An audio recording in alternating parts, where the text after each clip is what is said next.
Oke teman-teman, realisasi anggaran per 20 Desember udah kita rilis. Dan ini udah kita kirim ke email. Bisa kalian cek di landing page juga. Atau kalian bisa lihat di postingan sebelum ini di feed Instagram gue dan kita bisa. Jadi semua orang, bukan cuma yang nyumbang, bisa akses. Yang bisa kita sampaikan per 20 Desember itu tersalur 7,613 miliar. Teralokasikan dalam proses untuk disalurkan itu 2,62 miliar.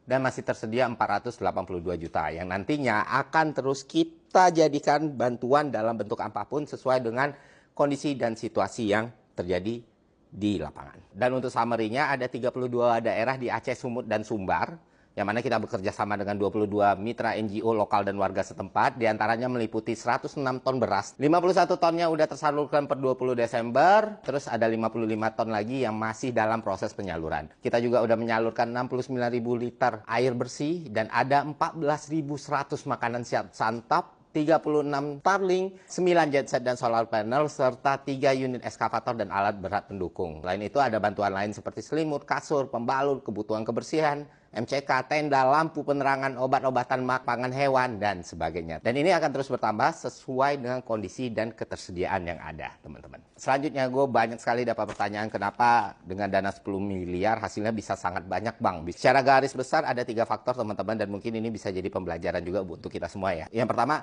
cost efficiency priority. Jadi di campaign ini gue terapin sistem ini, kita tetap mengutamakan kualitas terbaik, tapi di setiap pembelian itu harus ada komparasi pembandingnya. Jadi dari awal kita susun pagu tertingginya, kita susun HPS-nya, dan kita bikin komparasi pembandingnya. Sehingga kualitasnya terjamin, harganya oke, dan cakupan kuantitas ya terpenuhi.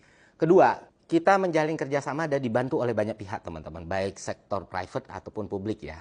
Sehingga cost-nya tuh bisa ditekan dan di-split. Misalnya di trip pertama kita kerjasama dengan TNI dan Polri ya, jadi kita pesawat itu gratis gitu. Dan karena itu gratis, akhirnya kita shifting tuh budgetnya untuk logistik gitu. Terus juga waktu kita ngangkut beras untuk ke daerah Takengon Bener Meriah atau ngambil cabai dari sana, kita kerjasama sama rumah tani sehingga fixed cost-nya bisa kita split bagi 2, teman-teman. Dan ini akhirnya menghindari kita dari yang namanya sunk cost dan dead cost. Terakhir, beberapa pos anggaran itu gue udah Malaka tanggung secara pribadi ya. Jadi kayak misalnya charter pesawat Susi Air yang ngangkat alkes dan komponen solar panel dan ngangkut kopi dari Benar Meriah dan Takengon nanti, itu full dari gua dan Malaka. Jadi nggak pakai dana kita bisa atau rumah tani. Supaya kita bisa beli komoditas petaninya, yaitu kopi ataupun bawang merah dengan harga yang bagus juga untuk petani di sana. Jadi marginnya itu bisa kita alokasikan untuk hal yang lain. Selanjutnya kebutuhan gua dan tim, itu gua tanggung secara personal ya teman-teman. Jadi gua nggak pakai dana kita bisa ataupun dana yang lain, itu dana pribadi gua. Sehingga dana yang ada, sumbangan teman-teman semua, kita alokasikan lebih banyak untuk bantuan logistik.